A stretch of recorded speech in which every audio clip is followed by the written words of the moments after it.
صدق الله العظيم وبلغنا رسوله النبي الأمين الكريم ونحن على ذلك من الشاهدين والشاكرين والحمد لله رب العالمين.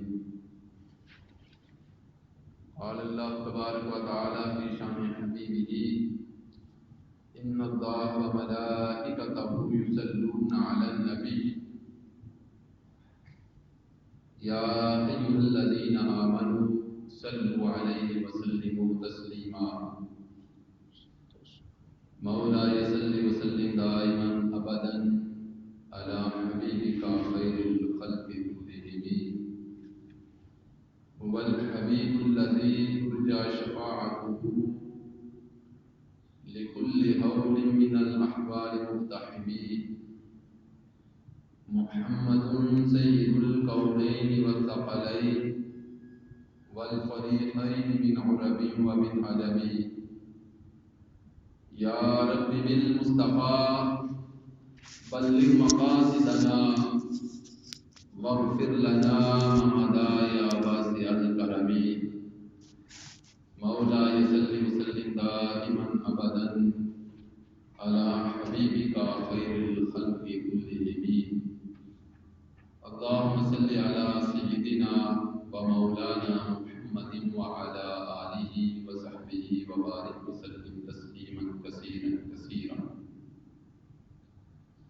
الصلاة والسلام عليك يا سيدي يا رسول الله وعلى آلك وأصحابك يا حبيب الله. الصلاة والسلام عليك يا سيدي يا نبي الله وعلى آلك وأصحابك يا نور الله. الصلاة والسلام عليك يا سيدي يا شفيع المذنبين وعلى آلك وأصحابك يا رحمة للعالمين.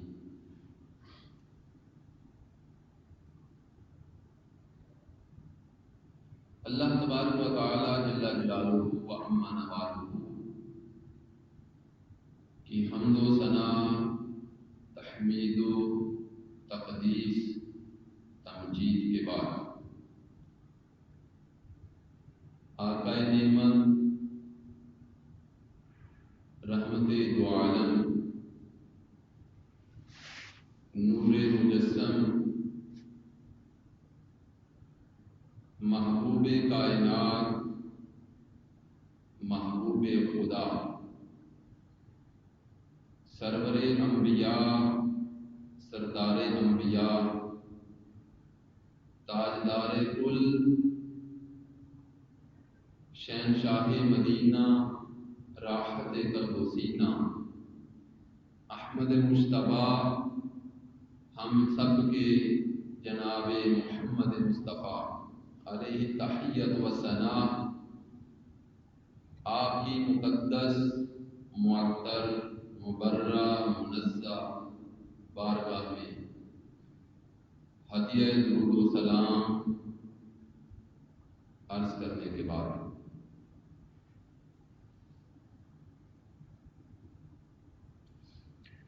بندہ نچیز نے قرآن مجید فرقان حمید میں سے ایک آیت مبارکہ تلاوت کرنے کا شرف حاصل کیا. دعا فرمائیں اللہ جل مجدہ مجھے اس کے مطابق حق سچ بیان کرنے کی، ہم سب کو سننے اور سمجھنے کی، اور نبی کے صدقے سمجھ کر عمل کامل کی توفیق عطا فرمائے.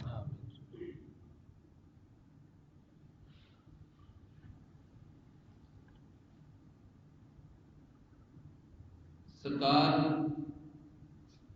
رحمت دو عالم صلی اللہ علیہ وسلم نے فرمایا،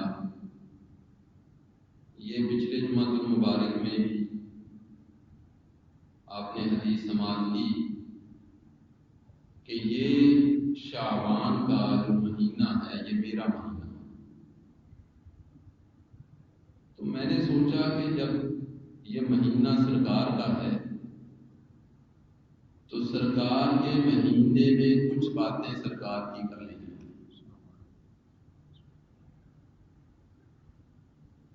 اسی مناسبت سے سورہ الانشراح کی ایک آیت مبارکہ کا میں نے سہارا لیا ہے۔ بڑی معروف آیت ہے، معروف موضوع ہے، سنا ہے، پڑھا سنایا گیا، پڑھا سنا گیا، اور بڑا یہ وہ ذکر ہے جو ازل سے ابد تک جاری رہے گا۔ خدا نے کیا، ملائکہ نے کیا، آدم سے لے کر عیسیٰ تک تمام انبیاء علیہ السلام نے کیا، اور پھر سرکار نے خود اپنا ذکر کیا۔ پھر سرکار کے بعد صحابہ سے لے کر تابعین، تبع تابعین، ائمہ دین، مجتہدین، مفسرین، محدثین، مؤرخین، تمام نے ذکر کیا۔ اور یہ ذکر وہ ذکر ہے جتنا کرتے چلے جاؤ گے اتنا بڑھتا چلا جائے گا۔ یہ ذکر اللہ نے رکھا ہی بڑھنے کے لیے ہے، کم ہونے والا یہ ذکر ہے ہی۔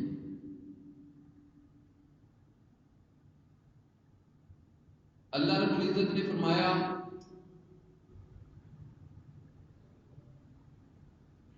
وَرَفَعْنَا لَكَ ذِكْرَكَ، سادہ سا لفظی ترجمہ جو عرف عام، اور ہم نے اے محبوب آپ کے لیے آپ کے ذکر کو بلند کر دیا۔ یہ لفظی ترجمہ ہے سادہ سا، بس اسی کے ارد گرد ہی رہنے کی کوشش کروں گا کہ ذکر کیا ہے اور بلندی کیا ہے۔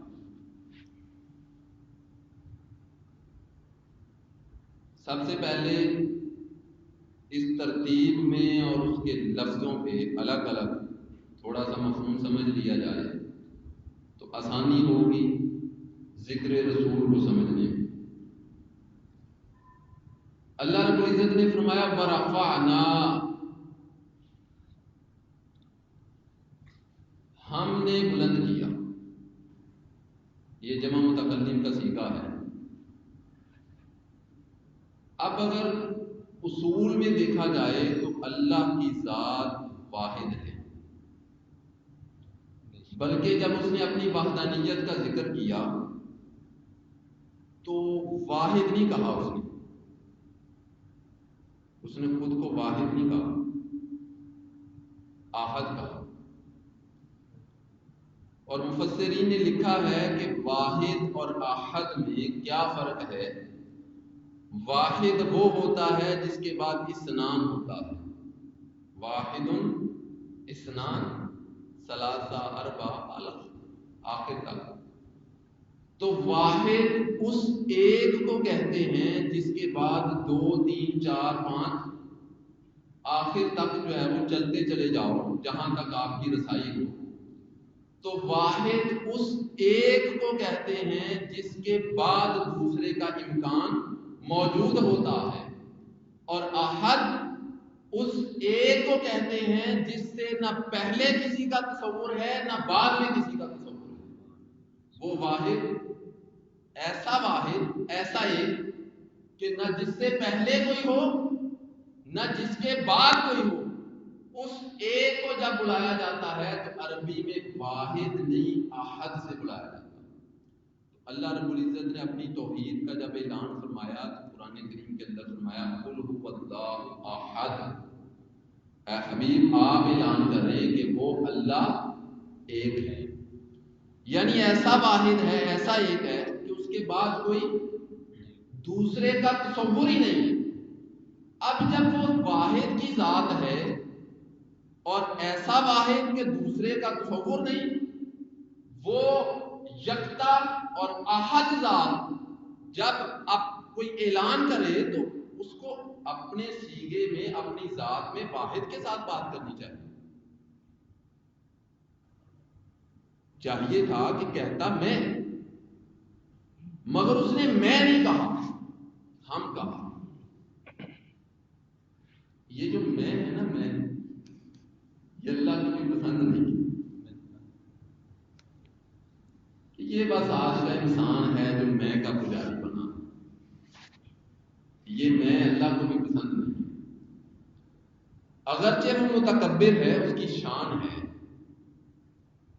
اس کی شان ہے، اور وہ کسی کو اپنے برابر میں پسند نہیں کرتا، اس کے باوجود وہ میں کو بھی پسند نہیں کرتا، حالانکہ وہ میں ہے اور اسی کو میں جچتی ہے، اسی کی بنتی ہے۔ باقی سب کو تو دی ہے نا، تو اس کی اپنی ہے، تو جس کی اپنی ہے وہ میں کو پسند نہیں کرتا، اور جن کو ملی ہے وہ میں کرتے رہتے ہیں۔ تو اللہ تعالیٰ نے جہاں میں نہیں، ہم کا لفظ استعمال کیا، فرمایا ورفعنا، اور ہم نے بلند کیا۔ اب اس میں اور ہم میں فرق کیا ہے؟ بھئی ایک کام میں کروں گا تو میں کروں گا، میں اکیلا ہوں۔ اب میری طاقت، میری حیثیت، میرے معاملات سب میرے ہیں، میری رسائی، میری پہنچ، میری پرواز وہ میری ہے۔ جہاں تک میں ہوں وہاں تک میں کام کروں گا، جہاں تک میں کسی کو نظر آؤں گا وہاں تک کام کروں گا۔ اب جب ہم ہوں گے تو ہم کہیں گے بھئی یہ کام ہم کر رہے ہیں، تو اب ہم میں سے کوئی کہاں ہے، کوئی کہاں ہے، کسی کی طاقت کہاں تک، کسی کی کہاں تک، کسی کا وجود کسی جگہ، کسی کا وجود کسی دوسری جگہ، تو وہ ہم سب مل کر اپنی اپنی حیثیت اور اپنی اپنی طاقت کے اعتبار سے ہم سب وہ کر رہے ہیں۔ تو اب بتائیے زیادہ جو پاور ہے وہ میں ہے یا ہم میں ہے؟ ایک بندہ کام کرے گا تو اس اکیلے کا کام ہے، جب زیادہ مل کر کریں گے تو زیادہ کا کام ہے۔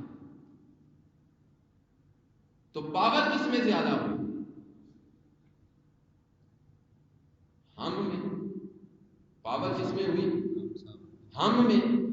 اب یہ تو عام مثال ہے دنیا کی، یہ تو عام مثال ہے دنیا کی، یعنی سمجھانے کے لیے بات کر رہا ہوں اس دنیا کی کہ جو میں ہے وہ کچھ نہیں، جس میں کچھ نہیں، بس سکی آکڑ، انا، تکبر، انانیت کا پتلا، جالی، اس کی میں تک اپنی نہیں ہے، فرضی ہے، عطائی ہے، اللہ کی دی ہوئی۔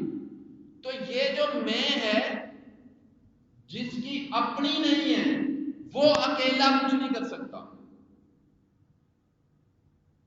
وہ بھی ہم کا سہارا لیتا، اور جس کی میں ذاتی ہے، بات بڑی قابل غور ہے، جس کی میں ذاتی ہے، جو سب کچھ کر سکتا ہے، ان اللہ علی کل شیء قدیر، جو سب کچھ کر سکتا ہے، جب وہ میں سے نکل کر ہم میں آ جائے تو بتائیے پھر کیا عالم ہوگا؟ جو میں بھی کر سکتا ہوں، یعنی اللہ کی بات کر رہا ہوں، وہ قادر مطلق ہے، وہ میں رہ کر بھی سب کچھ کر سکتا ہے، جب وہ میں سے نکل کر ہم میں آ جائے تو بتائیے پھر پاور کا عالم کیا ہوگا؟ یہ دنیا کو بتانے کے لیے اس نے ہم کا لفظ استعمال کیا ہے کہ کسی کو رب نظر آتا ہے، کسی کو نہیں آتا، تو رسول کا ذکر کرنے والے ہر جگہ نظر آئے، وہ ہم کو اس نے ملا دیا۔ اسی طرح دوسرے مقام پر فرمایا انا نحن نزلنا الذکر وانا له لحافظون، ہم نے اس قرآن کو، اس ذکر کو، قرآن کو ذکر کہا، ہم نے اس ذکر کو نازل کیا اور ہم ہی اس کے محافظ ہیں۔ اب اگر اس کو بظاہر دیکھا جائے تو اللہ تعالیٰ نے قرآن جبرائیل کو دیا، جبرائیل آقا علیہ الصلوۃ والسلام کے پاس لے کر آیا، چلو جی یہ بات تو سمجھ میں آ گئی کہ اللہ اور جبرائیل دو لانے والے تھے، اتارنے والے قرآن کو، تو جمع کا صیغہ جو ہے وہ ہو گیا انا نحن نزلنا، یہاں ہو گیا وَإِنَّا لَهُ لَحَافِظُونَ، اور ہم ہی اس کے محافظ ہیں۔ تو اب پھر یہ بات بھی ماننا پڑے گی کہ سرکار صلی اللہ علیہ وسلم اپنے دور حیات میں جب کوئی وحی آتی تو وہ کاتب وحی کو وہ بلوا کر لکھوا دیتے، اور ساتھ میں یہ بھی نصیحت فرما دیتے کہ اس کو کس صورت میں، کس آیت کے کس کے آگے، کس کے پیچھے، کس کے ساتھ اٹیچ کرنا ہے، کہاں رکھنا ہے، کہاں لکھنا ہے۔ اور پھر سرکار کے بعد جب دور صدیقی آیا تو ابو بکر صدیق رضی اللہ عنہ نے جب اس کو ایک کتابی شکل دی قرآن کی، اور پھر عثمان غنی رضی اللہ عنہ کے دور میں جب ایک فتنہ پیدا ہوا تو پھر حضرت سیدنا عثمان غنی رضی اللہ عنہ نے وہ قرآن کی متعدد نقول تیار کرا کے اس فتنے کا خاتمہ کیا اور تمام صوبائی دارالحکومتوں میں بھجوا دی، اور فرمایا، اعلان کیا سرکاری سطح پر کہ اب جب بھی کوئی قرآن پڑھے گا تو اس نسخے کے تحت پڑھے گا، اس قرات کے تحت پڑھے گا۔ اور آج تک وہ قرات عثمانی پہ جمع کیا گیا قرآن آج تک پڑھا جاتا ہے پوری دنیا میں۔ تو پھر قرآن کی حفاظت سرکار نے کی، ابو بکر نے کی، عثمان غنی نے کی، اور یہ بھی پھر اس ہم میں آ گئے، یہ بھی اس ہم میں آ گئے، اور آج تک قرآن میں کوئی لفظی تحریف نہیں ہو سکی، اور اگر کہیں کسی نے کوئی جسارت کی تو امت مسلمہ کا ہر فرد اٹھ کھڑا ہوتا ہے، گناہگار ہے، بدکار ہے، سیاکار ہے، جو مرضی ہے، مگر اس کے باوجود اپنے دینی شاعر پر کمپرومائز نہیں کرتا، اس پہ سمجھوتا نہیں کرتا، اپنی جان کی تن من دھن کی بازی لگانے کے لیے تیار ہو جاتا ہے۔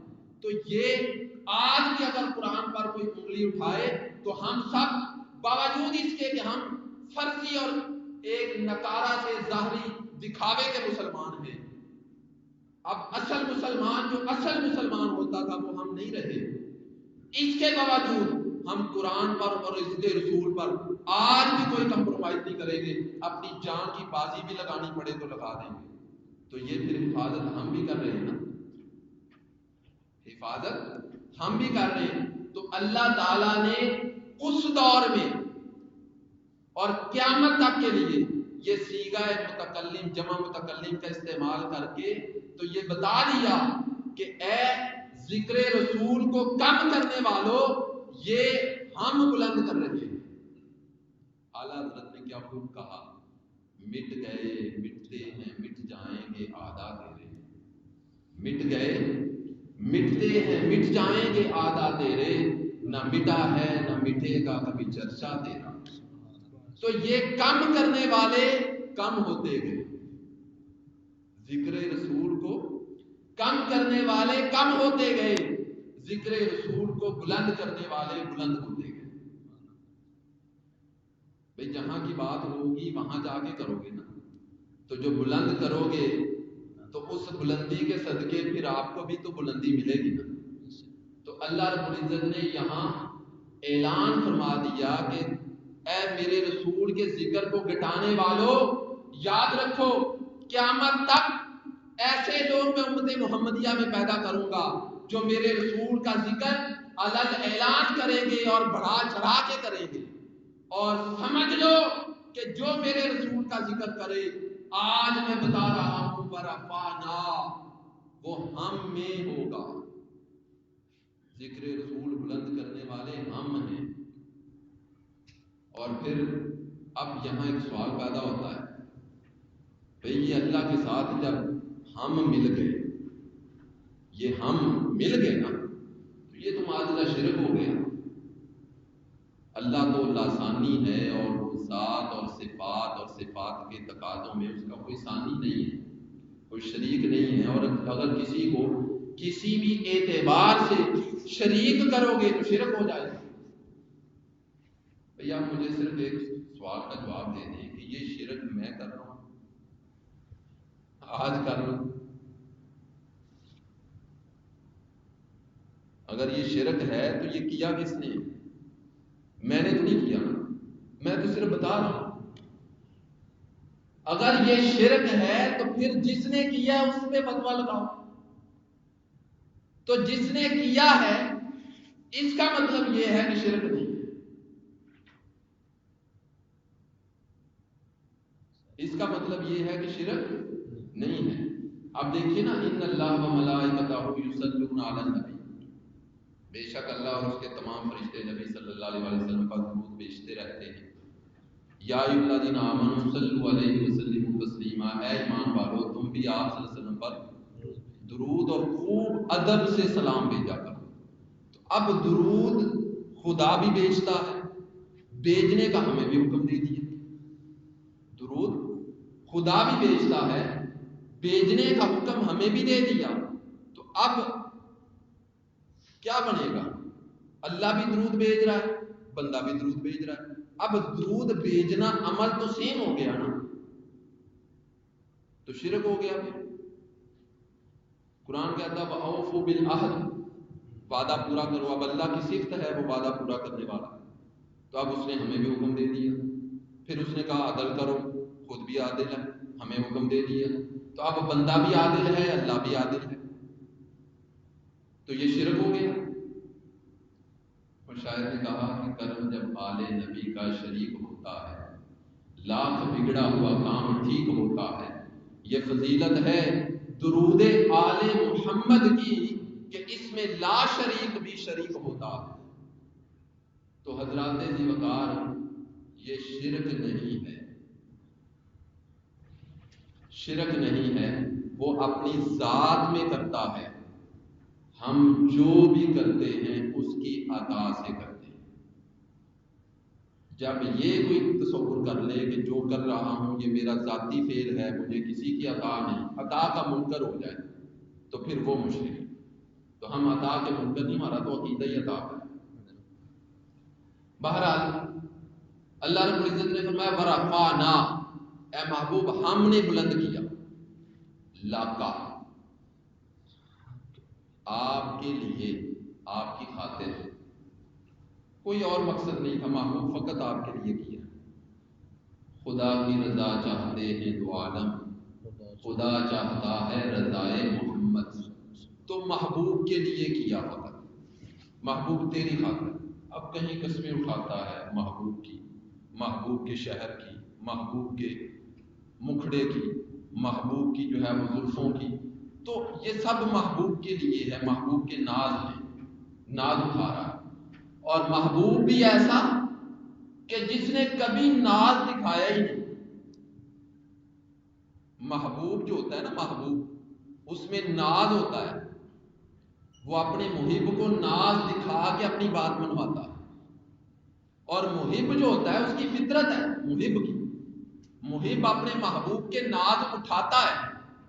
اب اللہ محب ہے، اپنے محبوب کے ناز اٹھاتا ہے، محبوب محبوب ہو کر ناز دکھاتا ہی نہیں، وہ عاجزی میں ہے۔ اس کے باوجود اللہ رب العزت فرماتا، کہیں فرماتا والا سوف یؤتیک ربک فترضی، محبوب ہم اتنا دیں گے کہ راضی ہو جائے گا۔ تو ناز اٹھاتا ہے، مگر محبوب پھر بھی ناز دکھاتا نہیں۔ کہیں یہ دیکھو نا، ناز نہیں تو اور کیا ہے؟ یا ایھا المزمل قم اللیل الا قلیلا، محبوب تو ساری رات قیام نہ کیا کر۔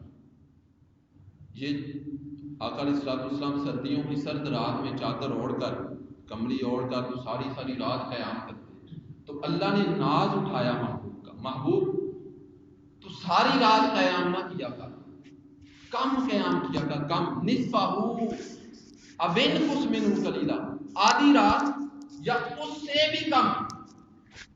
یہ کیا؟ یہ محبوب کے ناز اٹھائے جا رہے ہیں۔ محبوب تو تھک جاتا ہوگا، اگرچہ میں عبادت کے لیے بنا ہوں، میری عبادت کی جائے، مگر محبوب تو محبوب ہے نا، تو کم کیا کر، تیری کم بھی بڑی، ناز اٹھا رہا۔ تو یہاں بھی اللہ رب العزت نے ان نازوں میں سے ایک ناز کا ذکر کیا، وَرَفَعْنَا لَكَ ذِكْرَكَ، محبوب آپ کے لیے، آپ کے ذکر کو ہم نے بلند کر دیا۔ اب آئیے جی ذکر کی بلندی کیا ہے؟ قاضی ایاز اپنی شفا شریف میں فرماتے ہیں کہ رفعت ذکر یعنی ذکر کا بلند کرنا، اس کا پہلا معنی یہ ہے کہ اللہ تعالیٰ نے اپنے محبوب صلی اللہ علیہ وسلم کو نبوت عطا کی۔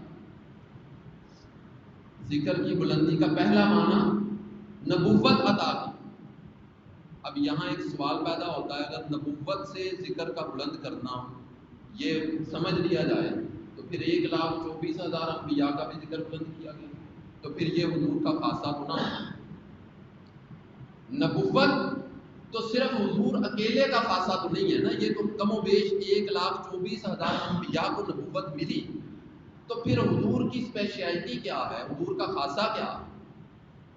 تو قاضی ایاز آگے اس کی وضاحت میں لکھتے ہیں کہ آقا علیہ الصلوۃ والسلام کا جو ذکر بلند کیا گیا نبوت عطا کر کے، تو نبوت میں سرکار صلی اللہ علیہ وسلم کو 4 جہتوں پر، 4 جہات پر دیگر انبیاء پر فضیلت حاصل ہے۔ 4 جہات۔ نمبر 1، ہمارے نبی صلی اللہ علیہ وسلم کو تمام انبیاء میں درجے کے اعتبار سے فضیلت حاصل ہے، سب سے افضل ہے۔ قرآن کہتا ہے تلک الرسول فضلنا بعضهم علی بعض منہم من کلم اللہ ورفع بعضهم درجات۔ یہ رسول ہیں جن کو بعض کو بعض پر فوقیت اور فضیلت دی، ان میں سے کسی نے اللہ سے کلام کیا، اور کوئی ایسا بھی ہوا جو سب درجات میں بلند ہو گیا۔ تو ہمارے نبی صلی اللہ علیہ وسلم انبیاء میں درجات میں سب سے بلند درجے پر فائز ہیں۔ اب دوسرا جو حضور کی نبوت کا خاصہ ہے، جس کی وجہ سے فضیلت ملی دوسرے انبیاء پر، وہ ہے کہ پہلے انبیاء الگ قوموں کے لیے، الگ علاقے کے لیے یا وطن کے لیے، اور الگ ایک زمانے کے لیے نبی ہوا کرتے تھے، اور ایک ایک ٹائم پہ مختلف علاقوں میں مختلف انبیاء ہوا کرتے تھے۔ وہ اپنی قوم کا نبی ہے، وہ اپنی قوم کا نبی ہے، وہ اپنے علاقے کا نبی ہے، وہ اپنے علاقے کا نبی ہے، اور پھر ان کا زمانہ جب چلا جاتا تو کوئی اور نبی آ جاتا۔ تو پہلے انبیاء الگ قوم، الگ وطن، الگ علاقہ اور الگ زمانہ، اس کے اعتبار سے نبی ہوا کرتے تھے۔ جب ہمارے نبی کی باری آئی تو قوموں، علاقوں اور وطنوں سے نکل کر جامعیت عطا کی گئی، اور قرآن نے کہا قل یا ایھا الناس انی رسول اللہ الیکم جمیعا، اے محبوب آپ فرما دیں کہ میں تم سب کا رسول بن کر آیا ہوں، اور قیامت تک کے لیے علاقے سے، زمانے سے، وطن سے اور قوم سے پاک ہے ہمارے نبی کی نبوت، سب کے لیے ہے اور قیامت تک کے لیے۔ اور پھر تیسری فضیلت جو حضور کی نبوت کی ہے دیگر انبیاء پر، وہ ہے کہ سب انبیاء قیامت کے دن اپنی اپنی قوم کے ساتھ آئیں گے اور اپنی اپنی قوم کی گواہی دیں گے، سب انبیاء۔ اور ہمارے نبی صلی اللہ علیہ وسلم کو اللہ پاک نے یہ فضیلت عطا کی ہے کہ سب انبیاء کی گواہیوں پر ہمارے مصطفیٰ کی گواہی ہوگی۔ قرآن کہتا ہے فَكَيْفَ إِذَا جِئْنَا مِنْ كُلِّ أُمَّةٍ بِشَهِيدٍ وَجِئْنَا بِكَ عَلَىٰ هَٰؤُلَاءِ شَهِيدًا۔ محبوب وہ کیسا لمحہ ہوگا، وہ کیسا سما ہوگا، وہ کیسی گھڑی ہوگی جب ہر امت میں سے ایک گواہ آئے گا، یعنی اپنی اپنی امت کا نبی جو گواہ ہوگا، ہر امت میں سے ایک گواہ آئے گا، اور ان سب گواہوں پر محبوب آپ کو بطور گواہ لایا جائے گا۔ تو یہ ہمارے نبی صلی اللہ علیہ وسلم کی جو نبوت ہے، وہ تیسرا درجہ جو فضیلت کا ہے وہ یہ ہے، تیسری وجہ۔ اور چوتھی جو توجیہ ہے قاضی ایاز نے جو بیان کی حضور کی نبوت کی، وہ فرماتے ہیں کہ سب انبیاء اپنی اپنی امتوں کے نبی تھے، سب انبیاء اپنی اپنی امتوں کے نبی تھے۔ جب ہمارے نبی کی نبوت کی باری آئی تو یہ زمین سے لے کر آسمان تک، آسمان سے عرش، جنت، ملائکہ، جنات، کائنات کی ہر چیز، یہاں تک کہ تمام انبیاء کے بھی نبی بن کر آئے۔ قرآن کہتا ہے وَإِذْ أَخَذَ اللَّهُ مِيثَاقَ النَّبِيِّينَ لَمَا آتَيْتُكُم مِّن كِتَابٍ وَحِكْمَةٍ ثُمَّ جَاءَكُمْ رَسُولٌ مُصَدِّقٌ لِّمَا مَعَكُمْ، پھر وہ جب رسول آ جائے جو تصدیق کر دے لَتُؤْمِنُنَّ بِهِ، تو سب انبیاء کو پہلے سے پابند کر دیا گیا کہ تم نے اس پر ایمان لانا، اور آدم سے لے کر عیسیٰ تک ہر نبی مصطفیٰ کی آمد کی خبر دیتا رہا۔ اور پھر ایک حدیث میں بھی آتا ہے سرکار نے فرمایا کنت نبیا، صحابہ نے پوچھا نا متى وجبت لك النبوة عن ابي هريرة رضی اللہ عنہ قالوا یا رسول اللہ صلی اللہ علیہ وسلم متى وجبت لك النبوة قال رسول اللہ صلی اللہ علیہ وسلم كنت نبیا آدم بین الماء والطین او كما قال النبی كنت نبیا آدم بین الروح والجسد او كما قال النبی صلی اللہ علیہ وسلم۔ صحابہ نے پوچھا یا رسول اللہ آپ کو نبوت کب ملی؟ اب یہاں بھی ایک بڑی لطیف بات ذہن نشین رکھتے ہیں۔ صحابہ نے پوچھا یا رسول اللہ آپ کو نبوت کب ملی؟ یہ عام نصاب کی کتابوں میں آج کل بدقسمتی سے جو ہے نا وہ لکھا جا رہا ہے کہ 40 سال کی عمر میں نبوت ملی۔ بھئی اگر یہ 40 سال والا کنسیپٹ ہوتا نا تو سوال کی کریکشن، پہلے جو جواب دینے والا ہوتا ہے نا وہ سوال کی کریکشن کرتا ہے، سوال اگر غلط ہو تو پہلے سوال کی تصحیح کرتا ہے۔ اب اگر صحابہ نے معاذ اللہ غلط سوال کر ہی لیا تھا تو حضور کو چاہیے تھا نا یار یہ کیا سوال ہوا، یہ تمہارے سامنے جو 40 سال کی عمر میں میں نے نبوت کا اظہار کیا تو تبھی ملی تھی، کریکشن کرنی چاہیے تھی۔ مگر مصطفیٰ جانتے تھے کہ میرے صحابہ کہاں سے پوچھ رہے ہیں۔ صحابہ نے پوچھا یا رسول اللہ نبوت کب ملی؟ فرمایا آدم ابھی مٹی اور پانی کے درمیان تھا، میں اس وقت بھی نبی تھا۔ اور پھر دوسرے مقام پر فرمایا آدم کے جسم میں ابھی روح نہیں آئی تھی، آدم ابھی روح اور جسم کی منزلوں میں تھا، کنت نبیا، میں اس وقت بھی نبی تھا۔ تو جو صحابہ سوال کر رہے تھے مصطفیٰ نے اسی کا جواب دیا۔ اور صحیح بخاری کے الفاظ میں اضافہ ہے، وہ الفاظ میں یہ اضافہ ہے کہ میں اس وقت مقام ختم نبوت پر فائز تھا جب آدم ابھی روح اور جسم کے درمیان، یعنی ختم نبوت کا تاج بھی مصطفیٰ کے سر پہ سجا دیا گیا تھا جب ابھی آدم روح اور جسم کے درمیان میں تھے۔ تو معلوم یہ ہوا کہ پہلے جو انبیاء تھے وہ اپنی اپنی قوم کے نبی تھے، اپنی اپنی قوم کے نبی تھے، اپنی اپنی امت کے نبی تھے۔ جب ہمارے نبی کی باری آئی تو اپنی امت کا تو نبی ٹھہرا ہی ٹھہرا، ہمارا نبی سب انبیاء کا بھی نبی ہے، یہ فضیلت ہے ہمارے نبی کی۔ اور پھر دوسرا جو ذکر کا مفہوم ہے، دوسرا آقا علیہ الصلوۃ والسلام کے ذکر کی بلندی کا دوسرا جو معنی ہے وہ یہ ہے کہ اللہ تعالیٰ نے اپنے محبوب کے ذکر کو اپنے ذکر کے ساتھ ملا دیا۔ جہاں جہاں خدا کا ذکر ہوگا وہاں وہاں مصطفیٰ کا ذکر ہوگا، کوئی چاہے نہ چاہے، کوئی چاہے نہ چاہے، مصطفیٰ کا ذکر جس کو پنجابی میں کہتے ہیں نا اللہ نے تن کے کروایا، اللہ نے زبردستی قانون اس طرح کے وضع کر دیے، جو نہیں کرنا چاہتا وہ بھی کر رہا۔ ایک مولوی صاحب میرے پاس آئے کہتے ہیں اور تسی سنی بدعتی ہو این جے میں کہ کی بدعت کرتے یار، کہتا تسی نبی دا ذکر اینا بڑھا چڑھا کے ذکر کرتے ہو، تسی خدا نال ملا دیتے ہو۔ اے ویکھو تسی اے جڑا صلاۃ والسلام علیہ یا رسول اللہ پڑھتے ہو، اے کتھوں لکھیا، کتھے لکھیا اے تسی کیوں پڑھتے ہو؟ اسی تے نہیں پڑھتے۔ میں کہا واہ مولا، جڑے نہیں پڑھتے انہاں کو بھی پڑھا رہے۔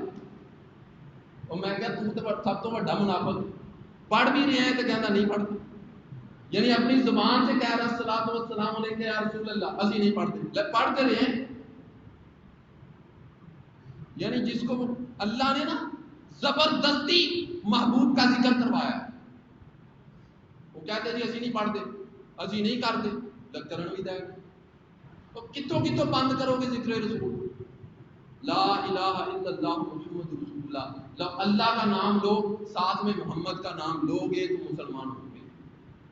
اذان پڑھو، اذان میں نماز پڑھو، نماز میں بدبختی کا عالم ہے نا کہ کتابوں میں لکھا ہے جناب آج کل کے مولویوں نے، یہ ایک نیا فرقہ، نماز میں نبی کا خیال آ جائے تو نماز ٹوٹ جاتی ہے۔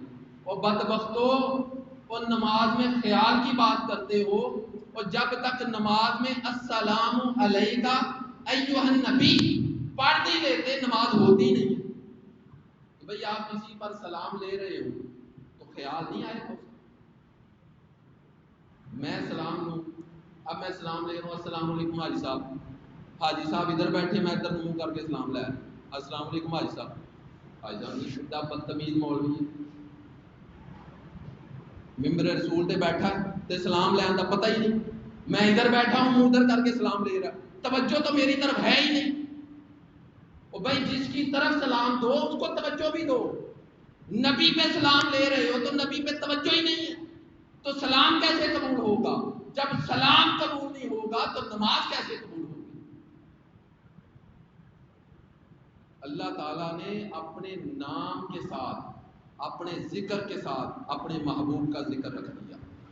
اب کل کائنات میں اس کی تفصیل میں نہیں جا رہا، میں مختصر کر رہا ہوں، میں اس کی تفصیل میں نہیں جا رہا، صرف ایک فارمولہ دے دیتا ہوں کہ اللہ کے نام کے ساتھ کہاں پہ محبوب کا نام نہیں ہے، بس وہ فارمولہ ذہن میں رکھ لیں۔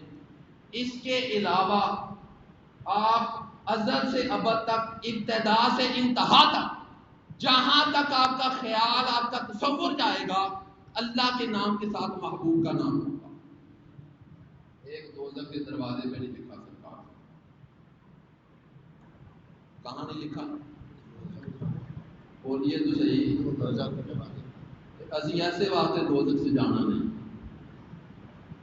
جنہیں جانا ہے وہ نہ بولے تھے، جنہیں نہیں جانا وہ بولے۔ سرکار کا نام کہاں نہیں لکھا؟ دوزخ کے دروازے پہ۔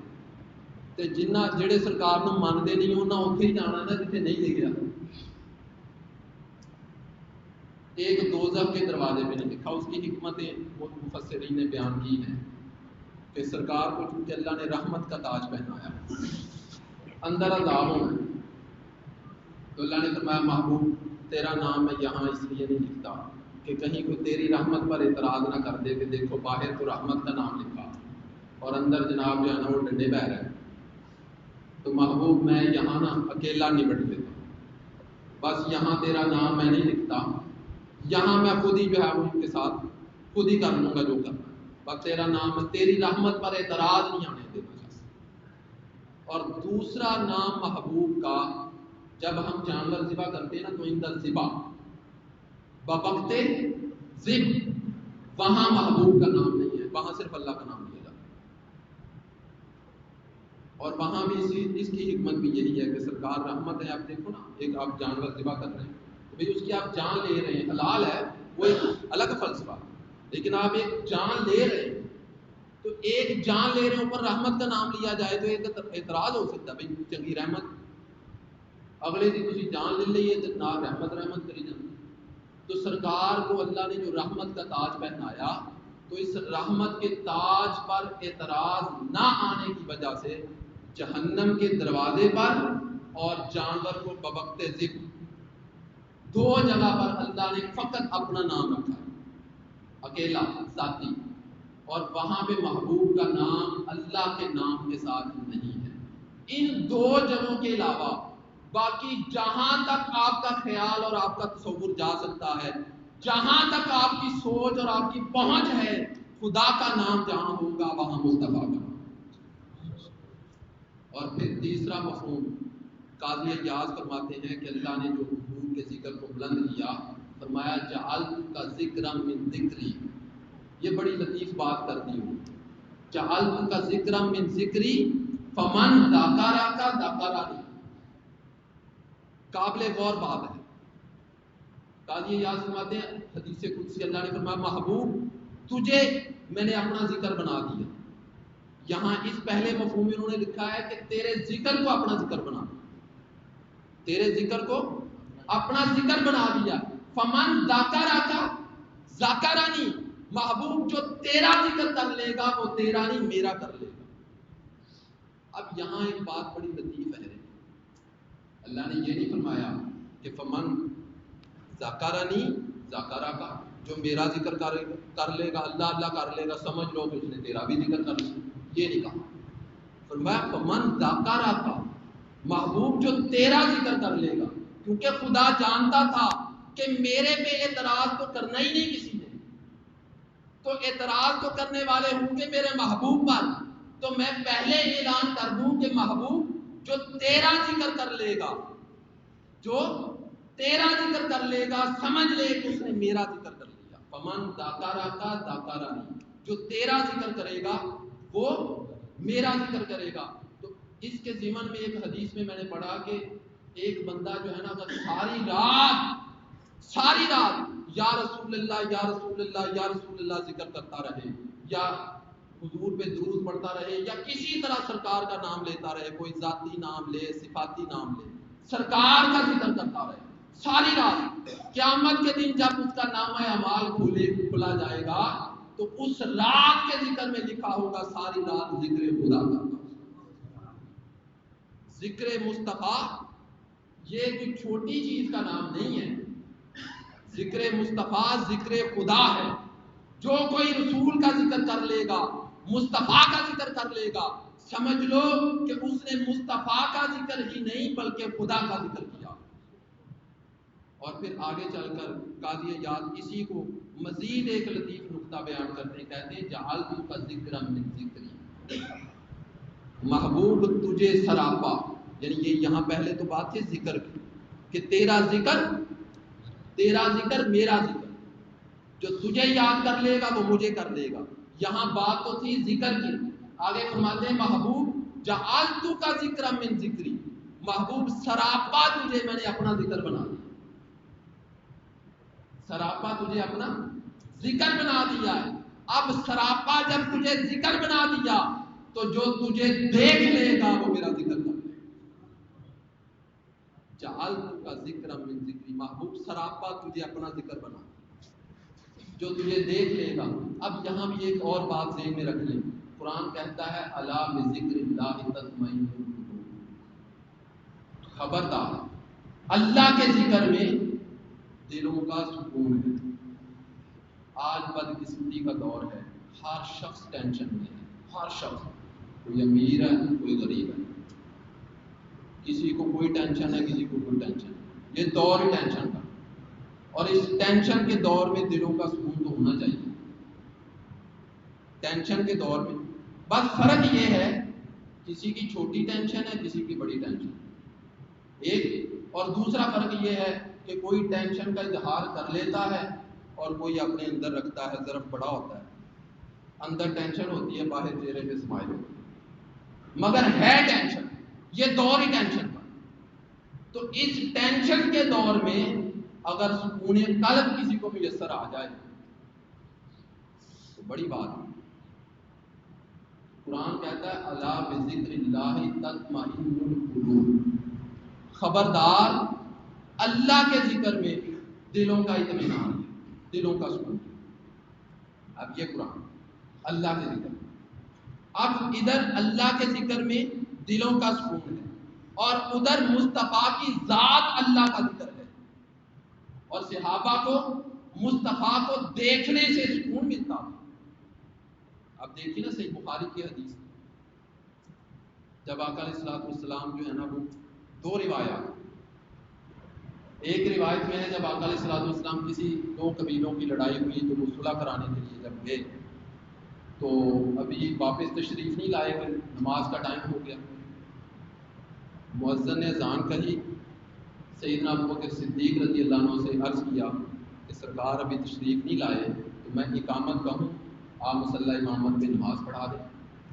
انہوں نے کہا ٹھیک ہے، کیونکہ سرکار کی اجازت تھی مصلی امامت میں سیدنا صدیق اکبر کھڑے ہوتے تھے. وہ نماز شروع ہوئی، اقامت کہی گئی، نماز شروع ہو گئی، حالت قیام میں اتنے میں آقا علیہ السلام پیچھے سے تشریف لے آئے. صحیح بخاری کی حدیث.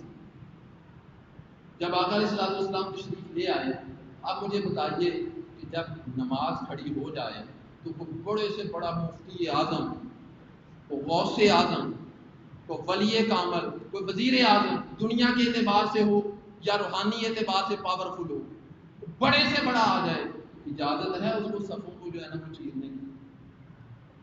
حکم ہوگا جہاں جگہ ہے وہیں کھڑے ہو، صفوں کو پھیلانے کی اجازت نہیں ہے، یہ نماز کا تقدس ہے۔ اب نماز کھڑی ہے، آقا علیہ الصلوۃ والسلام پیچھے سے تشریف لائے تو آقا علیہ الصلوۃ والسلام صفوں کو چیرتے ہوئے آگے کو آ رہے ہیں، صفوں کو کراس کرتے ہوئے آگے تشریف لا رہے ہیں، اور جن صحابہ کے پاس سے سرکار گزرے تو لا محالہ صحابہ کو پتہ چلا نا۔ اب صحابہ نے وہ پتہ، وہ خیال رسول، اب یہ بھی ذہن میں رکھ لیں، ادھر فتویٰ لگتا ہے خیال آ جائے تو نماز ٹوٹ جاتی ہے۔ اب ادھر دیکھو صحیح بخاری کی حدیث، خیال رسول جن کے پاس سے گزرے درمیان میں سے جن کو آیا، انہوں نے وہ خیال رسول اپنے تک نہیں رکھا، نماز میں اس ہاتھ پہ الٹے ہاتھ پہ یہ سیدھا ہاتھ مار کے شور مچایا اور سب کی توجہ اس طرف کروائی کہ سرکار آ گئے۔ ہم بھی تو یہی کہتے ہیں سرکار آ گئے، خوشیاں مناؤ، سرکار آ گئے۔ تو سب صحابہ نے ہاتھ پہ ہاتھ مار کے دوسروں کو بتا رہے ہیں کہ حضور آ گئے۔ صحیح بخاری کے الفاظ ہیں، جب تالیوں کا شور مچا، تالیوں کا شور مچا تو سیدنا ابوبکر صدیق رضی اللہ عنہ چونکہ جب نماز میں ہوتے تھے تو وہ محو ہوتے تھے، کسی کی خبر نہیں ہوتی، جب شور مچا تو ابوبکر صدیق نے توجہ کی، فرعا ابو بکر نے دیکھا سرکار کو، دیکھا تو اتنی دیر میں سرکار پہلی صف میں تشریف لا چکے تھے۔ اب آپ سب حضرات صاحب نظر بیٹھے ہیں، مطلب صاحب نظر سے مراد کم از کم یہ سر کی آنکھیں تو کھلی ہیں نا، ان سے تو نظر آتا ہے، دل کی نظر ہے کہ نہیں؟ چلو سر کی نظر تو ہے نا۔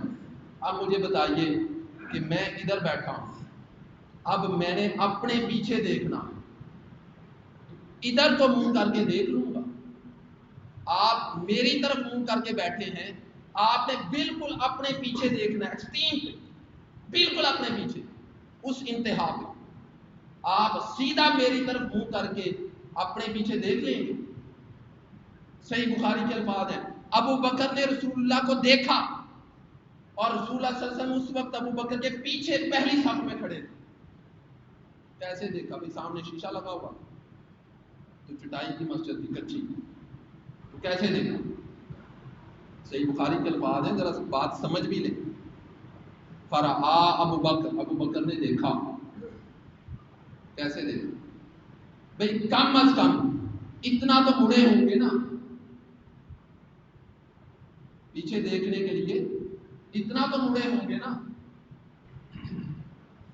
اب جب اتنا مڑے یوں، تو اب پہلے چہرہ تھا قبلے کی طرف، نماز میں قبلے کی طرف چہرہ رکھنا شرط ہے نا، تو پہلے چہرہ تھا قبلے کی طرف، جب مڑے پیچھے کو تو اب چہرہ قبلے سے ہٹا کے نہیں ہٹا، اور قبلے کی طرف چہرے کا رہنا یہ شرط ہے نماز کی، قبلے سے چہرہ پھرا نہیں، نماز باطل ہوئی نہیں۔ یہ صحیح بخاری کی حدیث ہے۔ اب آئیے، ابو بکر نے دیکھا تو پیچھے ہٹنا چاہا، سرکار نے اشارے سے فرمایا کہ نماز پڑھاؤ، اشارہ کیا، پڑھاؤ۔ تو ابو بکر نے نماز پڑھانے کی بجائے یوں ہاتھ قیام میں تھے نا، تو ہاتھ دونوں چھوڑ دیے اور یوں اٹھا لیا اور چہرہ آسمان کی طرف۔ اب حضرت یہ بتائیے عمل کثیر ہے کہ نہیں؟ نماز باطل ہوتی ہے کہ نہیں؟ عمل کثیر ہوا، نماز باطل ہو جاتی ہے۔ ابو بکر نے دونوں ہاتھ چھوڑے، ہاتھ یوں بلند کیے آسمان کی طرف چہرہ کر کے کہا، مولا تیرا شکر ہے تیرے محبوب نے مجھے اس قابل سمجھا کہ میں مصلی امامت پہ ہوں، اور حضور نے کہا کہ پڑھاؤ نماز، یعنی یہ کہنے کا مطلب تھا کہ مولا تیرا شکر ہے تیرے محبوب نے مجھے اس قابل جانا۔ یہ کہہ کر پھر واپس پلٹے، پیچھے ہٹا، نہیں کھڑے رہے مسلم۔ آقا علیہ الصلوۃ والسلام آگے بڑھے، بقیہ نماز حضور نے پڑھائی۔ لگاؤ فتویٰ، کوئی مفتی اعظم لگائے فتویٰ کہ کسی کی ٹوٹی ہو۔ اور نادانوں، سرکار کا تو حال یہ تھا کہ سرکار نماز میں کسی کو آواز دیتے، نماز میں ایک دن حضرت ابو سعید نماز پڑھ رہے تھے تو آپ نے آواز دی، یا ابا سعید، یا ابا سعید، یا ابا سعید، 3 آوازیں دی. وہ تھوڑی دیر کے بعد حاضر ہوئے. عرض کی یا رسول اللہ حکم، لبیک یا رسول اللہ، حکم ہو. میں نے تو کچھ دیر پہلے یاد کیا تھا. عرض کی سرکار میں نماز پڑھ رہا تھا، میں نماز پڑھ رہا تھا. فرمایا کیا تم نے قرآن کا حکم نہیں پڑھا؟ یا ایھا الذین آمنوا استجیبوا للہ وللرسول اذا دعاکم، جب رسول تمہیں بلائے فوراً حاضر ہو جایا. اور اس کے بعد صحابہ کا حال یہ تھا کہ صحابہ حالت نماز میں ہوتے، فرض نماز کی بات کر رہا ہوں، حالت نماز میں ہوتے، سرکار کی آواز پڑتی، وہیں میں نماز کو چھوڑ دیتے. اتنی تاخیر بھی نہیں کرتے تھے کہ حالت نماز میں سلام ہی پھیرنے کھڑے کھڑے وہیں پہ چھوڑ دیتے تھے. جہاں پہ اب مصطفیٰ کی آواز کان میں آئی وہیں پہ چھوڑ کے سرکار کی بارگاہ میں آ گئے. سرکار نے وہ حکم فرمایا، کوئی کام کہا، ظاہری کہا، باطنی کہا، دنیا کا کہا، دین کا کہا، جو کہا کرنے کے بعد پھر سرکار کی بارگاہ میں آئے. حضور اب اجازت ہو تو میں نماز پڑھ لوں؟ فرض نماز ہے، فرض نماز کے لیے اجازت کی ضرورت ہے. عرض کرتے حضور اجازت ہو تو اب میں نماز پڑھ لوں؟ سرکار فرماتے ہاں پڑھ لو. عرض کرتے یا رسول اللہ جہاں سے چھوڑی تھی وہیں سے پڑھوں یا پھر شروع سے پڑھوں؟ عقیدہ تو دیکھو نا، آج کل کے مسلمان کا عقیدہ دیکھو اور اس مسلمان کا عقیدہ دیکھو. عرض کرتے یا رسول اللہ جہاں سے چھوڑی تھی وہیں سے پڑھوں یا پھر شروع سے پڑھوں؟ سرکار فرماتے جہاں سے چھوڑ کے گئے تھے وہیں سے پڑھو. اب لگاؤ فتوا. اور یہ صحیح بخاری کی حدیث جو کوٹ کر رہا ہوں. ابو بکر امام ہے، اب امام کی جب ٹوٹتی ہے تو مقتدیوں کی نہیں رہتی. تو امام نے عمل کثیر بھی کیا، ہاتھ سر منہ بھی جو ہے نا چہرہ آسمان کی طرف بھی اٹھا لیا اور منہ قبلے سے پھیر کر پیچھے کو بھی کیا. یہ کتنے عمل کثیر ہوئے مگر نماز کسی کی بات نہیں ہوئی. تو سرکار کو دیکھنے سے صحابہ کو سکون ملتا تھا. اصل بات جو بتانا چاہ رہا ہوں، سرکار کے چہرے کو دیکھنے سے صحابہ کو سکون ملتا تھا. اور آخری ایام میں جب سرکار صلی اللہ علیہ وسلم نے مستقل طور پر ابو بکر کو نمازوں کے لیے حکم فرما دیا تھا، مستقل. اس کے بعد سرکار نے کبھی نماز کی امامت نہیں کروائی. سرکار ابو بکر رہے مصلی امام. ایک دن خیال آیا میں اپنے غلاموں کو دیکھوں تو صحیح میرے مقرر کردہ امام کے پیچھے کیسا ہے. آقا علیہ الصلوۃ والسلام نے جو ہے نا وہ پردہ ہٹایا. وہ پردہ تھا، سرکار کا حجرہ چونکہ مسجد کے ساتھ متصل، ایکسٹریم لیفٹ، بالکل لیفٹ. تو جب پردہ اٹھایا تو سرکار کے جو چہرہ انور پہ نور تھا، جب نور مسجد میں آیا تو سب صحابہ بما امام، صحیح بخاری کہہ دیجیے، سب صحابہ بما امام یعنی ابو بکر، سب نے ادھر سے منہ پھیر کر ادھر کر. اب قبلہ ادھر تھا نا، میں اپنی ڈائریکشن میں تھا، قبلہ ادھر تھا، نماز ہو رہی. حالت نماز میں جب ایکسٹریم لیفٹ پہ اس سائڈ میں جب سرکار نے وہ پردہ اٹھایا اور چہرہ انور کا نور مسجد میں داخل ہوا تو اس نور کی کشش نے صحابہ کو بتا دیا کہ سرکار ہیں. سب صحابہ نے حالت نماز میں چہرہ ادھر دے، سب صحابہ دیکھ لیا. پھر تھوڑی دیر کے بعد آقا علیہ الصلوۃ والسلام نے وہ پردہ گرا دیا کہ کہیں جو ہے نا وہ، چونکہ شریعت کا دفاع کرنا بھی مقصود ہوتا ہے، اس لیے سرکار صلی اللہ علیہ وسلم کا ایک آخری جو ذکر کا مفہوم ہے وہ ہے مقام کعبہ قوسین او ادنیٰ اور مقام محمود. قاضی اعجاز فرماتے ہیں 5واں مفہوم جو ذکر رفعت ذکر کا ہے وہ سرکار کو مقام محمود عطا کیا تھا. اور یہ مقام محمود کیا ہے اور اس پہ کیا ہوگا کبھی زندگی نے وفا کی اور موقع ملا انشاءاللہ اس پہ اللہ رب العزت کے شکر دعا ہے کہ ہمیں سمجھ کی اور عمل کی توفیق عطا فرمائے.